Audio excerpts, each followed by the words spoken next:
자, 말씀 나누겠습니다. 오늘 말씀은 부활하시다 두 번째 시간으로 마가복음 16장 1에서 8절 지난주 본문과 본문 말씀은 같습니다. 그래서 지난주에 마무리하지 못했던 파트 2 부분을 앞에 리뷰와 함께 진행하고자 합니다.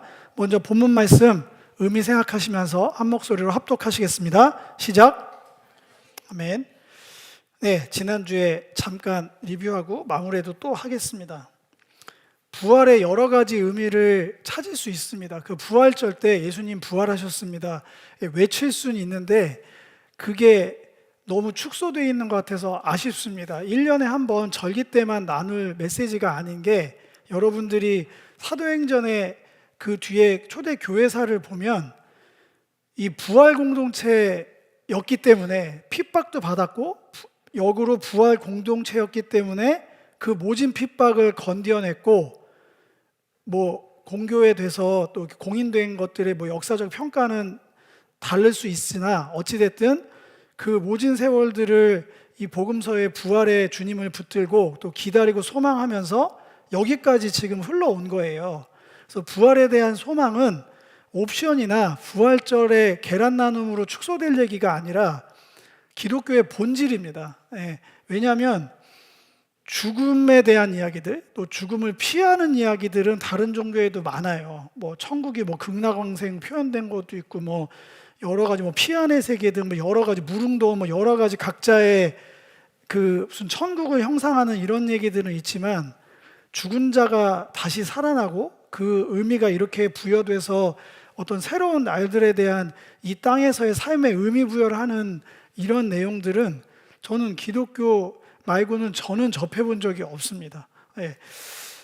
지난주에 이걸 똑같이 또 하면은 또 시간이 많이 길어지니까, 제일 중요한 부활의 포인트 중에 하나는 새로운 시간의 문이 열렸다는 거예요.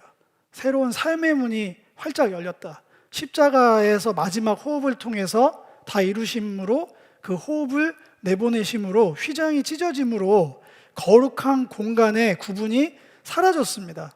그 얘기는 어디나 우리가 어디에 가 있든지 전체가 성전의 개념인 거예요.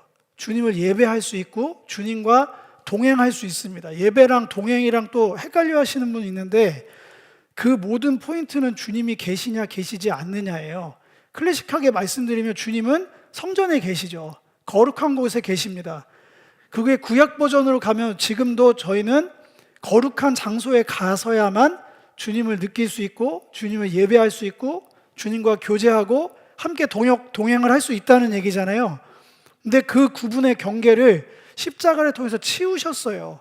그렇기 때문에 우리가 어디를 가든지 예배자적 삶으로, 더 우리에게 살갑게 다가오는 언어를 쓰면 주님과 동역할 수 있는, 교제할 수 있는, 충분히 인격적 교제할 수 있는 근거가 십자가에 있습니다. 그렇지 않으면 그냥 정신승리일 뿐이에요. 내가 기도하고 예배하면 주님이 그곳에 계신다고 한 때는 그곳이 성전이 됐다는 의미와 같은 얘기거든요. 그게 맞는 거예요. 그 공로가 십자가에서 열린 거예요. 부활의 안식 후 첫날을 통해서는 이제 시간도 구분이 없어진 거예요. 안식일에만 주님께서 우리를 만나주시고, 안식일에만 우리는 예배할 수 있고, 안식일에만 사역하고 뭘 할 수 있는 게 아니라 어느 시간대나 주님과 동행하고 동역하고 예배하고 함께 할 수 있는 시간의 문이 부활을 통해서 열린 거예요. 합치면 십자가와 부활을 통해서 거룩한 시공간의 모든 제한을 풀음으로써 말로만이 아니라 이 가치를 알게 되면 정말 새로운 인생의 시간들이 펼쳐진 거예요. 이거를 요한복음 3장 16절로 가져오면 영생을 얻은 게 이 내용입니다. 영원한 생명, 이터널 라이프가 무한 생명 연장의 꿈이 아니라고 그랬잖아요. 의인의 부활만 있는 게 아니라 악인의 부활도 있다니까요. 악인도 영원히 살 거예요. 그래서 삶의 질에 대한 얘기지 무한 시간의 연장이 된다는 그런 내용이 아니에요. 그러니까 영생, 중생, 거듭남, 듣기는 들어서 많이 알고 있지만 제가 여러분들한테 설교 시간에 누누이 말씀드리면 그게 여러분들의 삶에 어떤 의미와 실제적인 영향을 끼치고 있느냐라는 거예요. 제가 부활도 마찬가지입니다. 안식 후 첫날로 이제 시공간의 벽은 사라졌습니다. 어디에서 누구를 만나서 무엇을 하든지 여러분들은 주님과 동행하고 동역하고 예배하고 인격적 교제로 나아갈 수 있는 길이 십자가 부활을 통해서 활짝 열렸습니다. 제가 선포하고 선언하는 게 실제 여러분들의 6일 동안의 삶, 이런 구분도 좀 불편하지만 그냥 구분 짓기 위해서 6일과 그 7일의 안식일의 삶 가운데 이 자유스러운 넘나들기가 얼마나 체험되고 훈련되고 실제적인 삶의 누림으로 가는지가 신앙의 성숙도인 거거든요. 주일날 여기 모여서 무슨 봉사활동을 하고 얼만큼 예배하는 거, 처음에는 그것도 대단해 보이지만 익숙해지면 익숙해질수록 그냥 그런 거예요. 그냥 열심히 할 수 있는 거고, 이게 뭐지? 싶은 물음표가 계속 뜨면서도 문화적으로도 좋잖아요. 교회 오면 밝고 생명력 있고 따뜻하고 관심도 가져주고 어떤 문화적인 코드들이 있죠.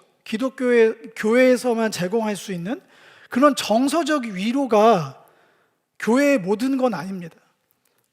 주님께서 여신 십자가 부활의 모든 건 아니에요. 저는 인격적 교제라 함은 추상적인 어떤 느낌적인 느낌이 아니라 여러분들의 삶의 모든 것이 바뀌어야 된다고 저는 강력하게 늘 주장하며, 제가 무슨 정치인 같으니까 말씀으로 믿음으로 선포합니다.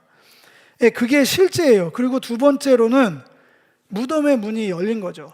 음부의 권세가 더 이상 우리의 제한이 아니라는 거예요. 우리 모두는 다 죽을 거예요.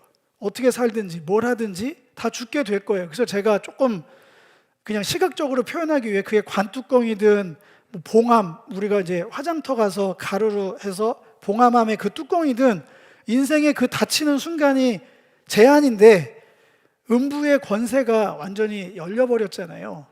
그 제한이 없어졌어요. 그 얘기에 포함된 함의는 죽음을 통해서 죽음을 이기신 거죠. 다른 종교들은, 또 우리들은 어떻게 하면 죽음으로 총칭되는 고통과 아픔과 슬픔을 내 인생에서 피해가거나 치워버릴 수 있을까? 나는 비껴갈 수 있을까? 그 비결을 원해요. 지성 들여서 감천을 해서 하늘을 감동시켜서 어떻게든지 무병장수 부귀영화 만사형통, 그렇게 우리가 그거를 되뇌이고 그거를 표방하진 않지만 어찌됐든지 고난, 고통, 슬픔, 어두움을 누군들 여기서 좋아하고 그거를 쉽게 언제든지 괜찮다, 난 할 수 있다, 자신할 수 있는 사람은 없습니다.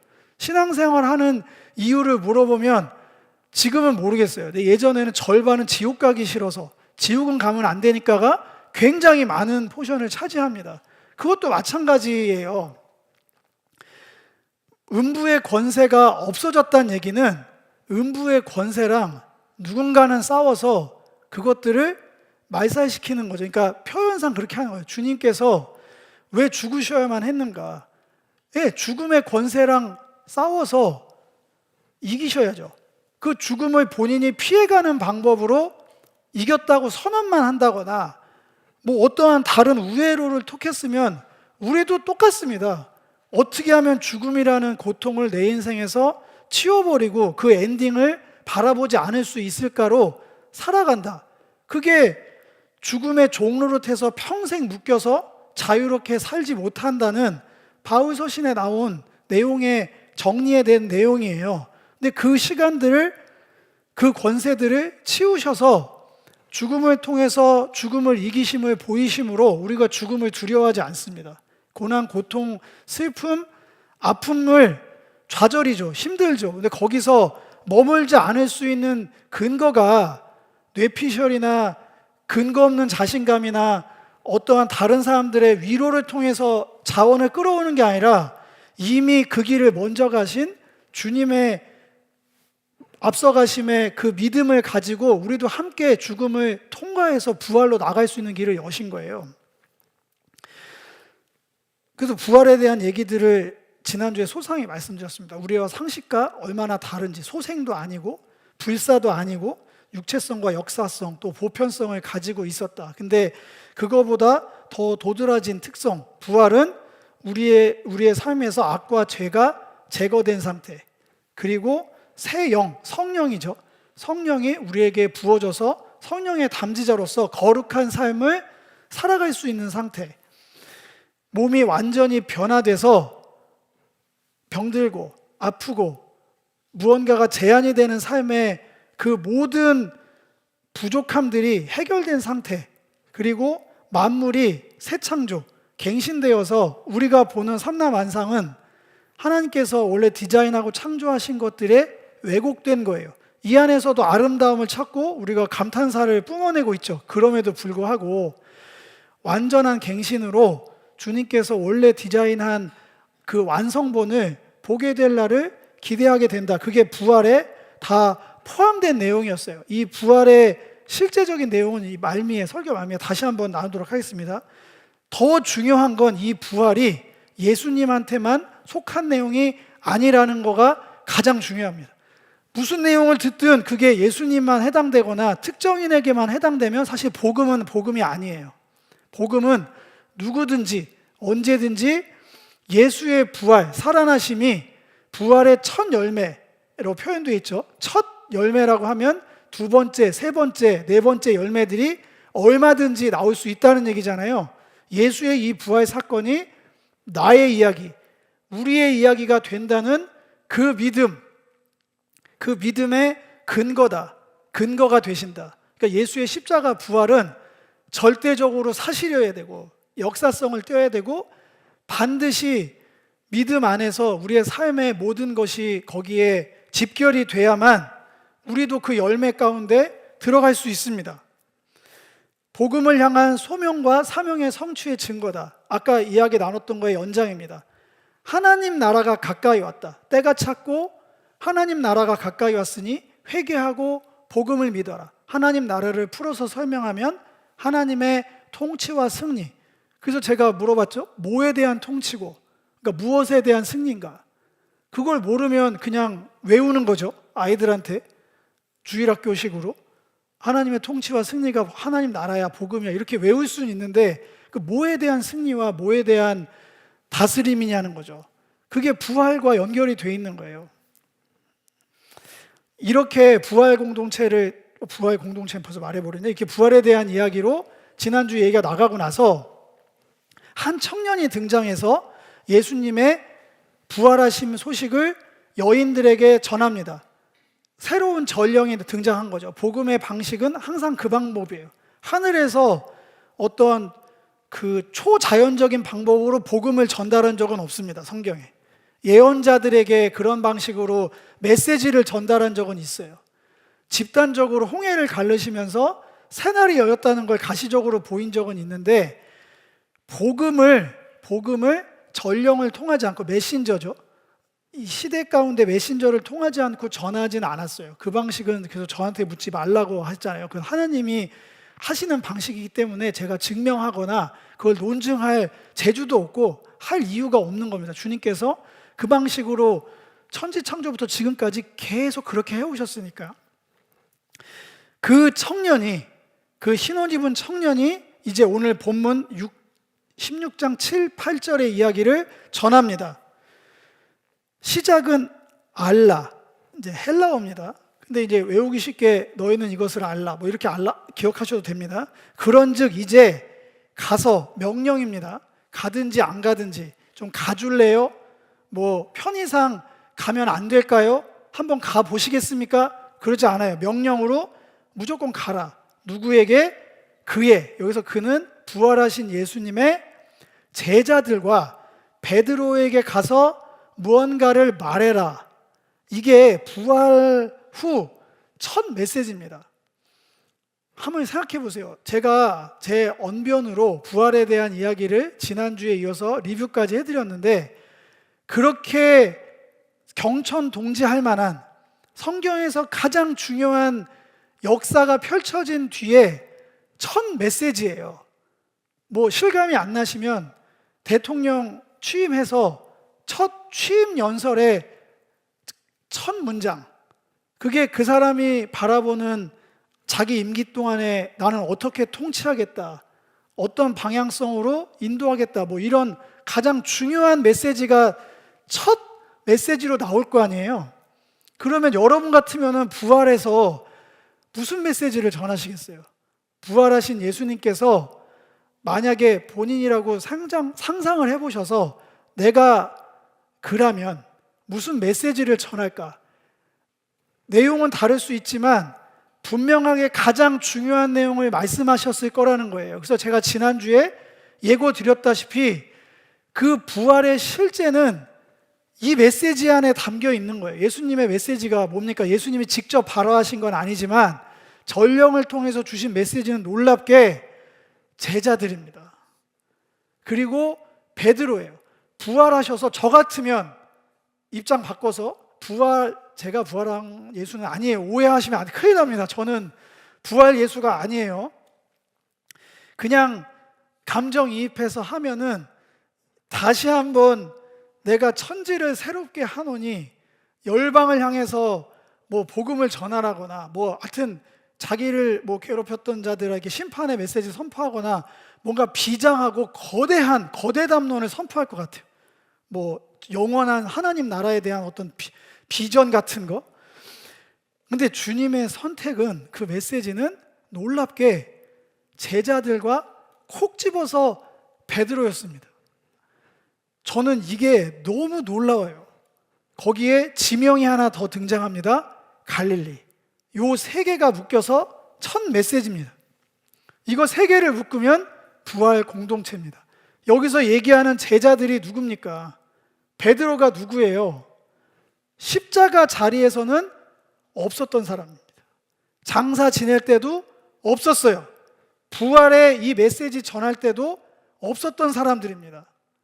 3년 반을 직접 선택하셔서 갈릴리에서 이들을 택하시고 부르시고 가르치시고 보여주시고 이끄시고 애지중지해서 인도하셨던 그 사람들이에요. 어떻게 됐나요? 이 사람들이 처음에 부르실 때 사람 낚는 업으로 너희들을 부르겠다. 다 삶의 자리들을 내려놓고 전적으로 그 메시지에 혹해가지고 매료돼서 전적으로 따랐던 사람들이에요. 어디로 가는지 묻지도 않습니다. 우리 지금 만약 예수님이 땡땡땡아 내가 너를 사람 낚는 업으로 너를 부른다고 하면 여러분들이 생업을 다 포기하고 어디로 가나요? 묻지 않고 여기서 일어날 사람 없어요. 어디로 가나요? 어떻게 되나요? 그걸 하면 저에게 베네핏은 뭔가요? 인센티브 얼마나 나오나요? 연봉은 얼마나, 뭐 어디까지 올라가나요? 뭐 다 따질 거예요. 지금 시점이면. 제가 왜 전가요? 왜 하필 저인가요? 옆에 신앙 좋은 쟤를 부르시죠. 다 그럴 겁니다.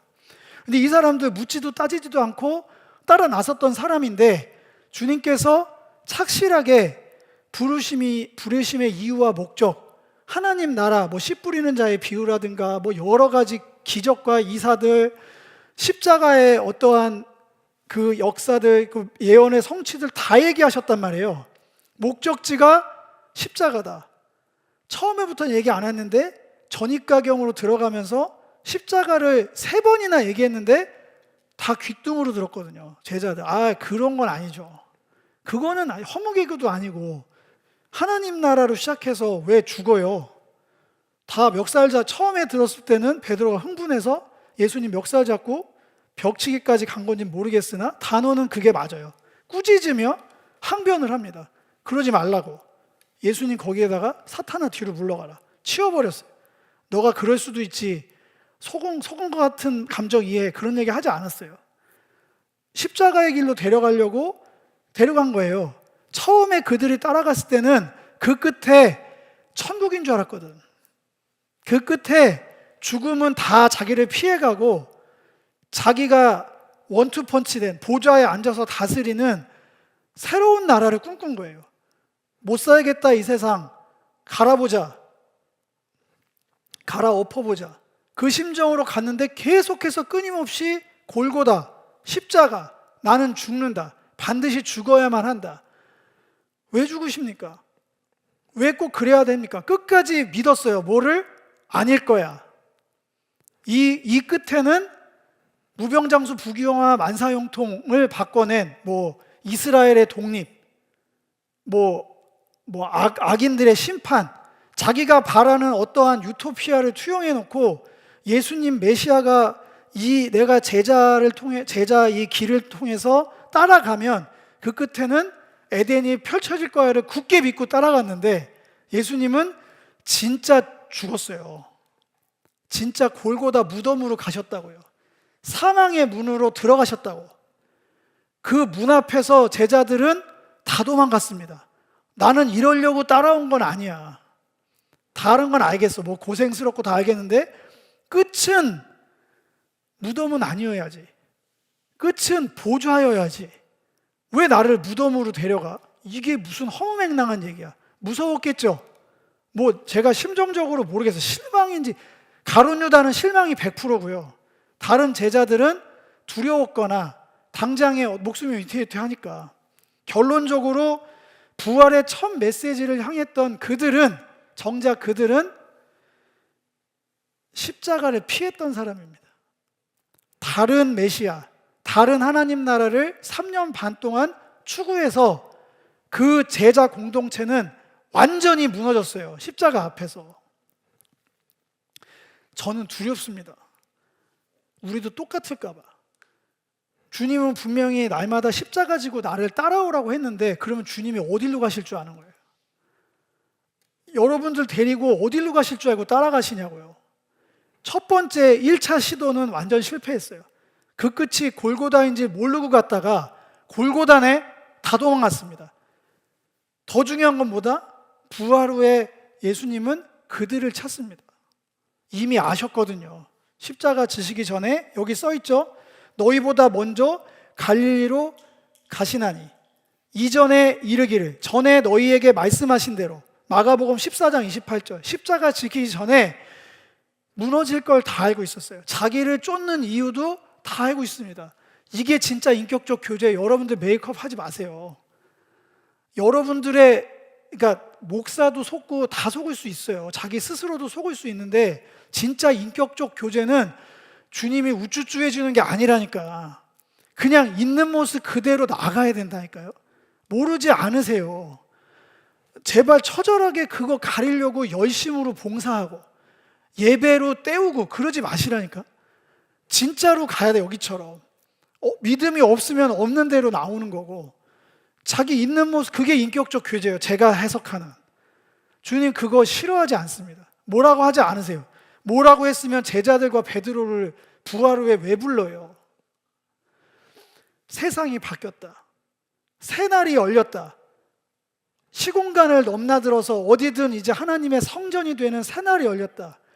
거기에 실제를 누구를 불러서 시작하시냐면 자기를 배신했던, 철저하게 다른 예수, 다른 하나님, 다른 신앙을 추구했던 그 공동체를 다시 셋업하는 걸로 시작하십니다. 그게 하나님 나라예요. 그게 여러분들이 예수 찾는 그 예수님이 이런 분이세요. 그래서 제가 믿는 거예요. 때로는 믿음의 업앤다운이 있을 수 있어요. 떨어질 때도 있고 올라갈 때도 있죠. 올라가든 떨어지든 똑같습니다. 제가 봤을 때 거기서 거기에요. 여러분들이 뜨거우면 얼마나 뜨거운데요. 여러분들이 냉소적으로 믿으면 얼마나 냉소적인데요. 그게 중요한 게 아니에요. 그 얘기를 하고 싶은 거예요. 지금부터 분명히 제자들을 불러서 이렇게 얘기했습니다. 나는 너희들과 함께 하려고 너희를 불렀다. 부려먹으려고, 전도 대장을 시키려고. 2차, 3차 얘기예요. 부르신 목적은 너희와 함께 하기 위해서, 그리고 두 번째가 뭐냐면 나를 따라오게 하기 위해서. 그게 부르시고 택하신 유일한 성경에 기록된 이유예요. 그 함께 있게 하고 나를 따라오게 하려고 그 모든 은사들과 체험을 허락하셔서 하게 하신 거예요. 그냥 따라올 수가 없으니까. 십자가 지는 것도 마찬가지고 길 위에서 살게 하신 거예요. 그걸 좀 문학적으로 설명하면 도를 하십니까 얘기하잖아요. 도를 하십니까? 도는 호도스라는 헬라어인데 방법, 길, 메시지, 여러 가지 뜻으로 해석될 수 있습니다. 근데 사도행전 9장 2절을 한번 보시겠어요? 다메섹 여러 회당에 가져갈 공문을 청하니 이는 만일 그 도를 따르는 사람을 만나면, 이게 지금 무슨 얘기냐면 사울이 그리스도인들 핍박할 때 그리스도인들을 통칭하는 용어였어요. 사도행전에는 이 도를 따르는 자라, 도를 쫓는 자라는 표현으로 크리스찬, 그리스도인을 얘기하기 전에 안디옥 교인들이 본인들을 자칭한 거예요. 타칭이 아니라 스스로 아이덴티티를 우리는 그리스도인이라고 스스로를 이렇게 불러달라고 얘기한 거예요. 그 성경에 나와 있는 거고, 그 전에 일반인들이 그리스도인들을 부르는 말이 길 위의 사람이에요. 길 위의 사람. 도를 따르는 자. 이거 무슨 도사 같잖아요. 그래서 제가 여기 워딩도 도사라고 도인으로 해놨는데, 정확하게 헬러어는 따르다가 없어요. 에이미 동사, 비동사가 쓰였거든요. 길 위에 있는 사람, 예수님을 따라가는 사람이 크리스찬이에요. 제자들이고, 길 위에 다시 세웁니다. 부활의 새날 재회 장소로 갈릴리를 다시 말씀하시는 거예요. 리셋하시는 거거든요. 처음에 출발 자리로 다시 돌려보내서 똑같이 뭘 하시겠다는 거냐? 너희들을 다시 부르고 다시 택하고 다시 너희들에게 보이고 가르치고 너희를 인도하겠다. 그게 새날입니다. 부활의 새날이 어떻게 적용하실 거예요, 여러분들? 부활의 새날이 열렸습니다. 할렐루야. 가서 새날을 사십시오. 얘기를 하면 어떻게 살 거예요? 내가 다 물어보고 싶다니까, 진짜. 저한테 어떻게 살아야 돼요? 물어보지 마시라니까. 제가 물어볼 차례예요. 제가 이 메시지를 듣고 도대체 새날이 뭔가요? 여러분들한테. 새날은 이거예요. 다시 주님과 동행하는 거예요. 주님이 계신 곳이 성전이잖아요. 주님의 이름을 부르는 곳이 거룩한 곳이잖아요. 거룩한 예배의 시간이 되는 거잖아요. 그 얘기를 제가 다시 드리고 있는 거예요. 추상적으로 주님과의 동행? 그게 뭐냐고요, 그러니까. 삶 가운데 예배? 생활신앙? 다 말은 할 수 있어요. 그게 뭐냐고 묻는 거예요, 다시. 이전에는 그 길 끝을 내가 바라는 이상향, 이 소원을 들어줄 분으로 쫓아갔었을 거예요. 지금도 여전히 그럴 수 있어요. 지옥 가기 싫어서 무슨 소원을 들어주실 분, 나의 뭔가를 채워주실 분으로.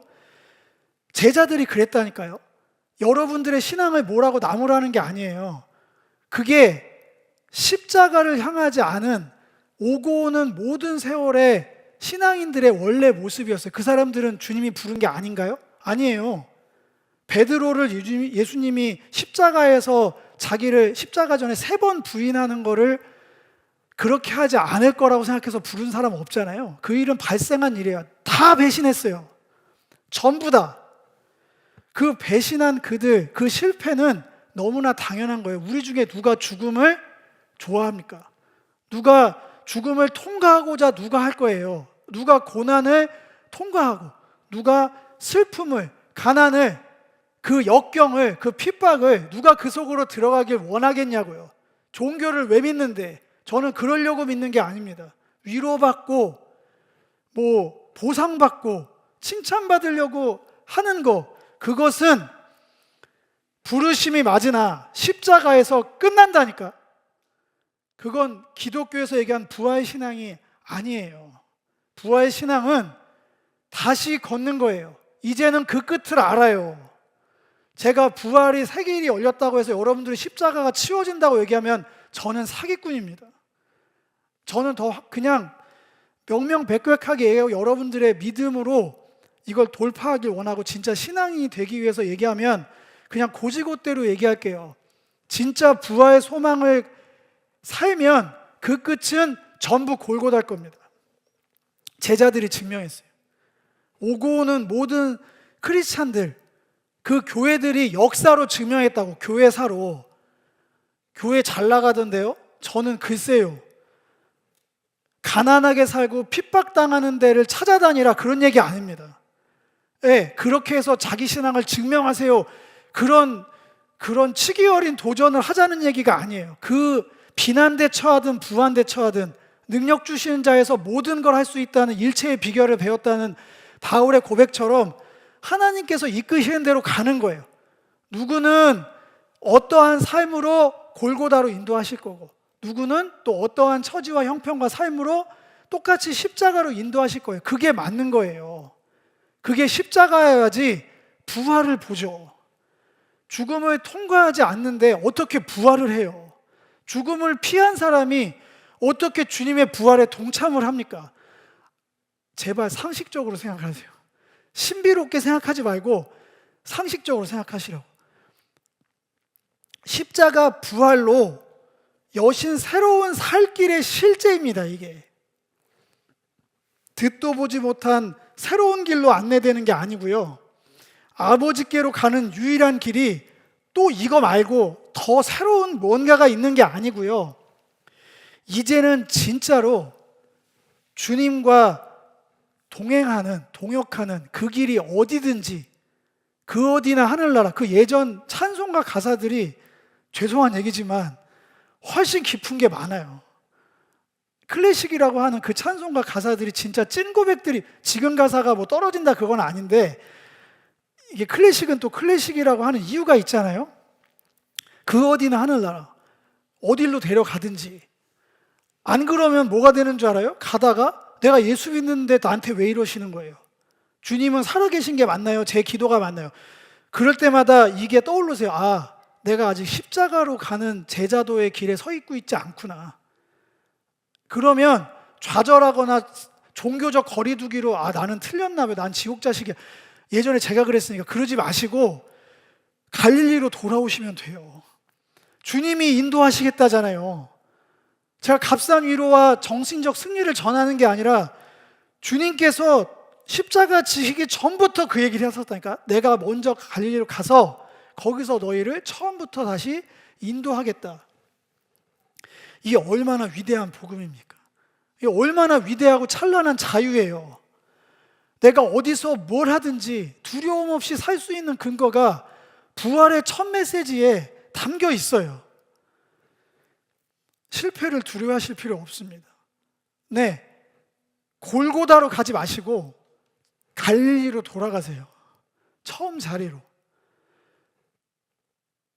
여러분들이 매일 보는 성경 다시 보셔야 된다는 얘기입니다. 저 많이 들어서 아는데요, 모릅니다. 여러분 몰라요. 무식하다고 얘기하는 게 아니라 정말 눈이 열리셔야 돼요. 이러고 보니까 제가 복귀하고 한 2주 정도 다시 마가봉 앞으로 가서 복귀해 드릴 건데 한 주로 끝날 수도 있지만, 끊임없이 첫 번째 제자도의 길에서 예수님께서 의미심장한 얘기를 하십니다. 보아도 보지 못하는구나, 믿음이 적구나. 분명히 본인이 육신을 입은 예수님께서 셀프로 가르치시고 기적을 눈으로 확인하고 눈앞에서 죽은 자들이 일어나고 뭐 난리도 아니었잖아요. 뭐 오병이어 기적이 일어나고, 그 중에 여러분들 하나만 참여했다고 보세요. 지금도 아직 그거 소망하죠? 그거 한 번만 제가 체험하면 제가 완전 달라져서 뭐 주님을 끝까지 따르겠습니다. 그 기도 매니아가 저였거든요. 안 된다니까. 그걸로 성경이 증명하잖아요. 마가복음은 뉴스가 아니에요. 실시간으로 쓴 게 아니라 예수님 부활 승천하시고 최소 30년, 한 세대가 지나고 쓴 거예요. 그걸 기억하셔야 돼요. 그거는 그 코드들이 되게 많아요. 너희들이 아직 보지 못하는구나, 듣지 못하는구나, 봐도 믿지 못하는구나. 그 얘기를 왜 하셨을까요?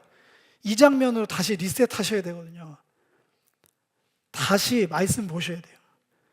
진짜 오픈 유어 아이스 해야 돼요. 눈이 열려야 됩니다. 성령을 통해서 눈이 열려야 되고요, 계시가 보여져야 돼요. 이게 이 말씀이었구나, 이게 나를 부르시는 더 높은 부르심이었구나, 그냥 뻔하디 뻔한 그냥 설교가 아니었구나, 그냥 착하게 살고 기도 열심히 하고 헌금 많이 내고 전도해라 이런 얘기가 아니었구나. 나를 부활로, 완전히 부활의 산소망으로 아버지께로 가는 새 길을 여신 거구나. 그렇게 보고 들릴 때까지 계속해서 그 길로 돌아오셔야 돼요. 자꾸 새로운 길을 찾지 마세요.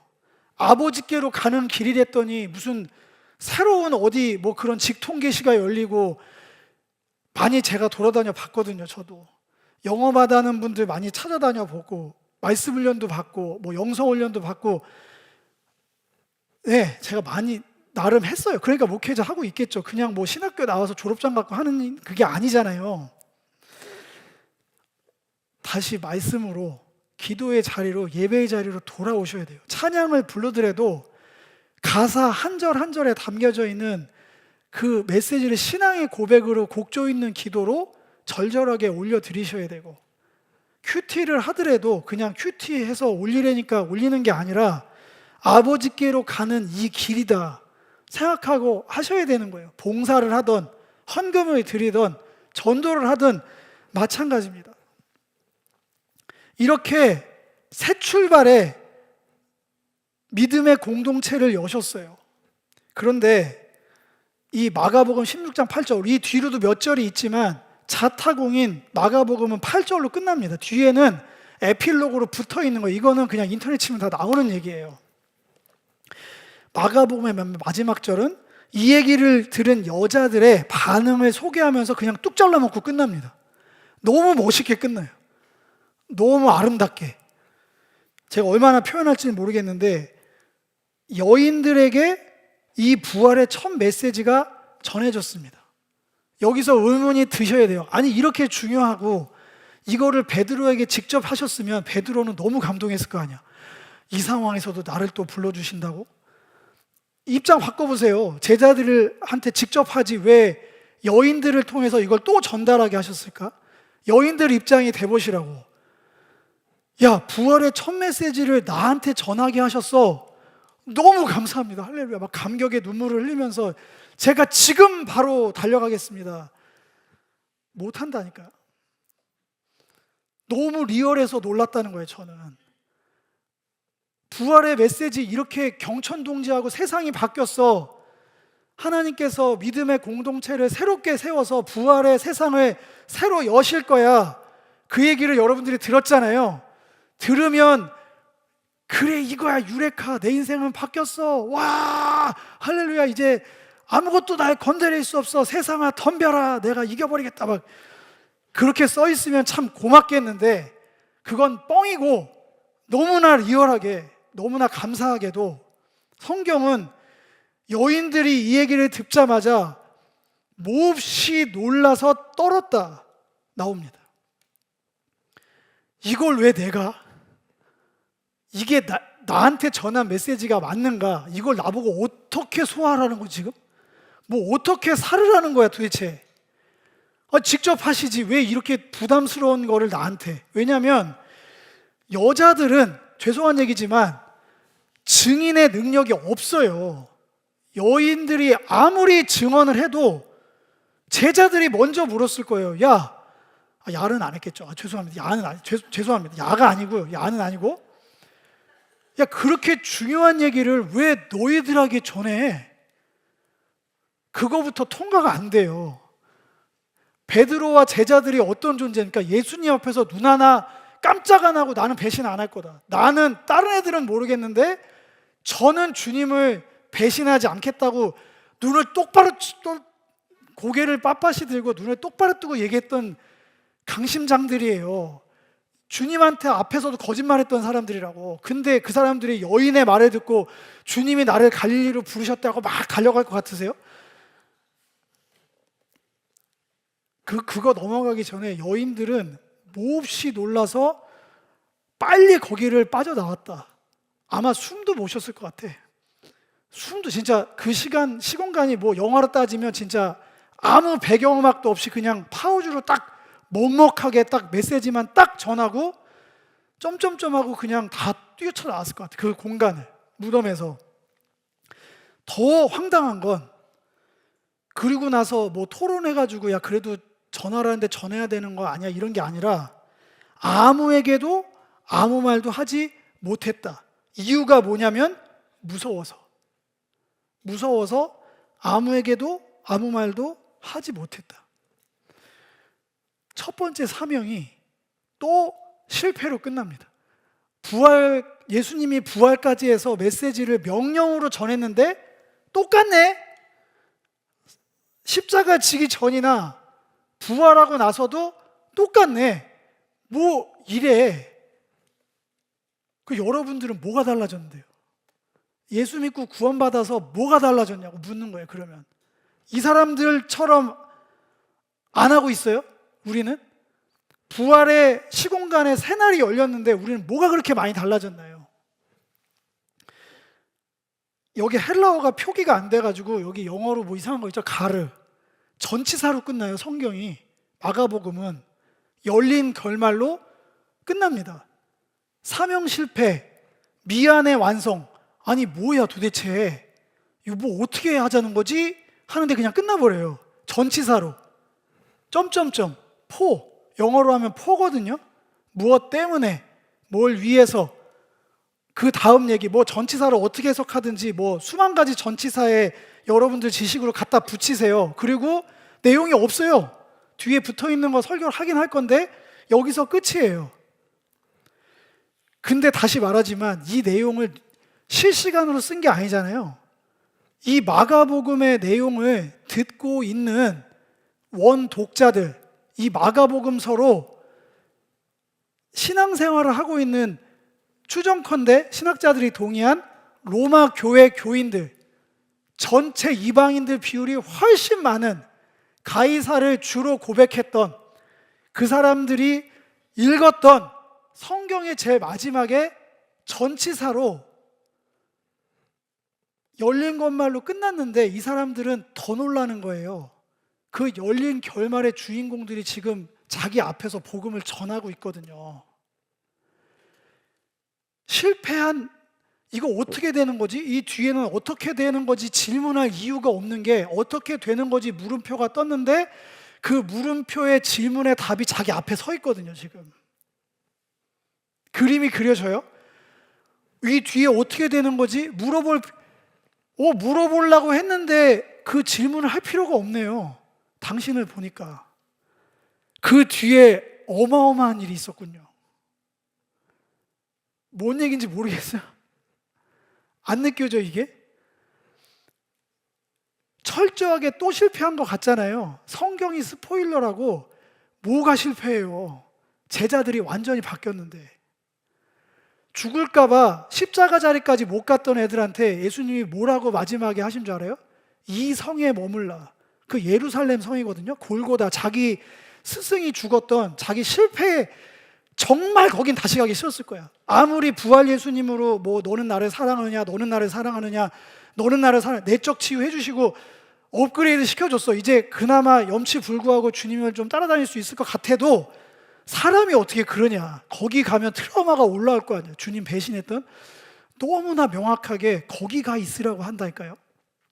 두려움의 끝, 죽음의 자리로 필했던 거기에 머물러라.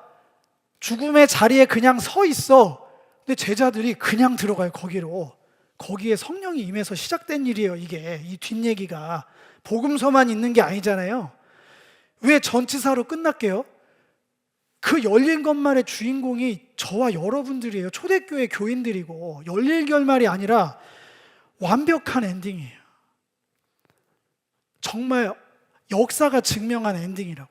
아무도 부정할 수 없고 뭐 예수님이 있었냐 없었냐, 뭐 홍해가 갈라졌냐 안 갈라졌냐, 뭐 주님이 천지를 창조했냐, 노아 방주가 있냐 없냐 증거 내놔라 할 수 있잖아요.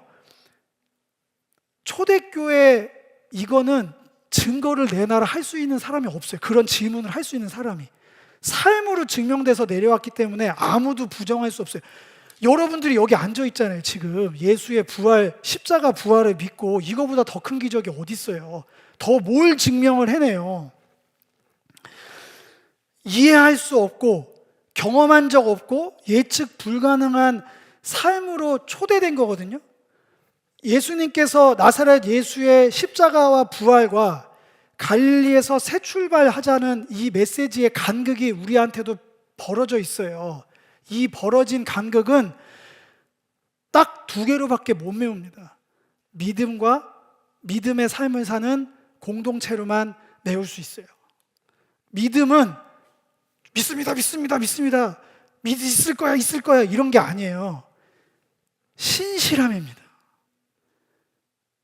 피스티스, 피스톤 운동, 일격한 주기를 가지고 무한 반복하는 거. 심장이 그렇잖아요. 심장 한 번만 멈추면 죽어요, 여러분들. 태어나면서 잉태되는, 뱃속에서 잉태되는 순간 죽을 때까지, 죽어도 의학적으로는 다 심정지예요. 무슨 병에 걸렸던 심정지로 끝나는 거예요. 그러니까 심장이 신실함의 대표주자거든요. 내 기관 중에 다른 거는 잘 때 다 쉬어요. 심장은 쉬면 죽어요. 믿음은 신실함에서 나오는 거예요. 끝까지 믿는 거예요. 제자들이 그게 바뀐 거예요. 그 전에는 골고다 직전까지만 믿었어요.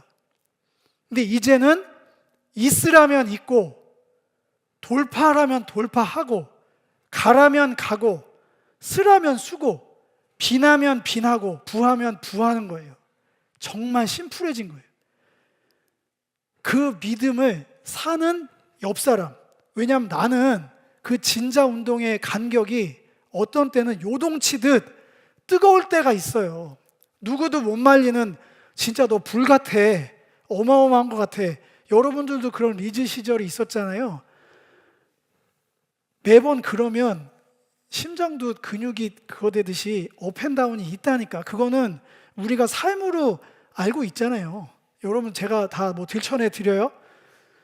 뭐 말 좀 해줘? 알잖아. 그럴 때는 방법이 없어요.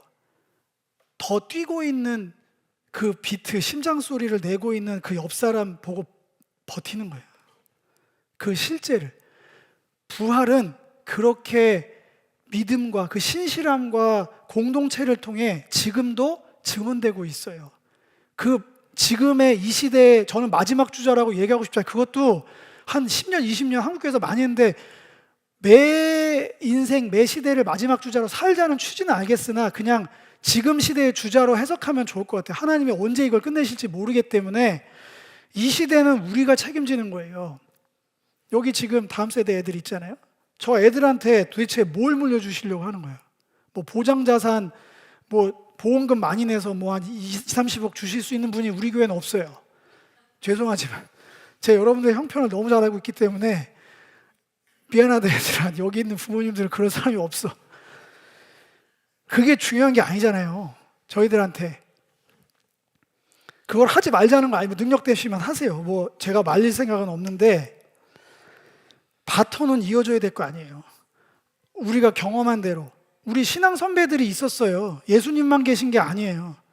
믿음의 신실한 사역자들, 교회들이 있었다고. 빛도 없이 이름도 없이 사역했던, 섬겨주셨던, 사랑해주셨던, 가르치셨던, 인도했던, 예수님을 따라갔던 그 제자들이 미리 있었다고.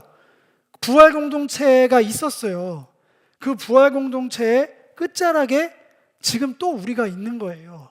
우리도 신실하게 이 부활로 여신 새 길, 다시 갈릴리로 가서 우리에게 익숙하딘 그것을 전혀 새로운 관점으로, 아주 낯설게, 좋은 의미로 전혀 새롭게 접근하고 적용하고 실천해 나갈 때 자연스럽게 우리를 보고 저 애들이 보고 배울 거예요. 아, 이 믿음의 공동체는 다른 선택, 다른 예배, 다른 삶을 살아갔구나. 용기를 얻어서 본인들은 더 위대한 삶을 선택하고 더 풍성한 삶으로 나갈 겁니다. 마지막으로 적용함으로 끝내려고 합니다. 아까 부활의 삶은 악과 죄가 제거되고 성령이 수여되고 몸에 변혁이 일어나고 만물이 갱신된다고 얘기했습니다. 이게 정말 신실하게 믿어지면 그 부활을 믿는 사람은 이렇게 살아갈 겁니다. 아, 악과 죄가 제거되는 게 부활의 새 삶이구나. 그러면 나는 피 흘리기까지 죽도록 악과 죄와 싸워야겠다. 바울 서신에 다 있는 내용입니다. 그래서 써놓은 거예요. 그냥 악과 죄가 제거된대, 이런 게 아니에요. 그건 믿는 게 아닙니다. 그건 지식 전달이지 신실함이 아니잖아요. 신실한 사람은 피 흘리기까지 싸웁니다. 성령이 수여된대, 부활의 새 삶에는. 아, 그러면 나는 거룩한 삶을 이 땅에서 연습하는 거구나. 담지자로서 거룩한 삶은 아까 가사에 나오더라고요. 밝고 따뜻하고 생명력 넘치는 삶이 거룩한 삶이에요. 누군가의 그런 선한 영향력을 끼치는 삶으로 살아가는 거를 자기 삶의 목적에 둘 겁니다. 몸이 거룩한 몸, 신령한 몸, 완전한 몸으로 변화된대. 그러면 육신을 함부로 사용하지 않을 거예요. 바울은 그거를 의의 병기로 드리라고 표현한 겁니다. 부활을 믿었으니까 언젠가 될 거야 라고 막 소진해버리고 한 번뿐이 없는 인생 그냥 될 대로 되라, 어차피 부활할 건데 뭐, 전혀 신실한 믿음이 아닙니다. 가짜예요. 부활을 믿는 게 아닙니다. 한 번밖에 없는 인생이 소중함이 더해지는 거예요. 오히려 부활을 믿으면 이 몸이 그렇게 변화되는 루트가 되는 거거든요. 근본이 이게 사라지는 게 아니에요. 완전하게 변화되는 거지. 소중한 한 번의 삶을 향한 성실함으로 덧입혀질 거예요. 만물이 갱신된다, 새창조된다. 그러니까 망하든지 말든지 막 끌어다 써갖고 쓰레기 버리고 안 된다니까. 정반대예요. 이 삼라만상을 주님께서 완전히 새롭게 하시기 때문에 창세기 1장으로 돌아가서 혁신하고 온전케 하고 발전시키고 거기에 매진할 겁니다. 그게 실제예요. 부활의 삶을 사는 사람들이. 그냥 이론적으로 뭐 악과 죄가 제거되고 성령이 수여되고 몸이 변화되고 만물이 갱신되는 거 달달달달 외워봐야 여러분들의 실제 삶하고는 동떨어질 거예요. 이 우측에 있는 게 부활입니다. 아버지께로 갈 수 있는 세기를, 열린 세기를 달려가는 사람들의 삶의 태도와 목적이에요. 우리 교회가 그런 삶의 목적과 이유로 똘똘 뭉쳐진 사람들의 모임이기를 소망합니다. 그 사람들이 일주일에 한 번씩 모여서 또 때로는 가정에서, 일터에서, 소그룹으로 큐티하는 골방에서 모여서 이 삶을 온전히 주님께 맡겨드리고 오늘도 주와 동행하기를 갈망합니다. 그렇게 신앙 고백하는 저와 여러분 되시기를 간절히 소망합니다.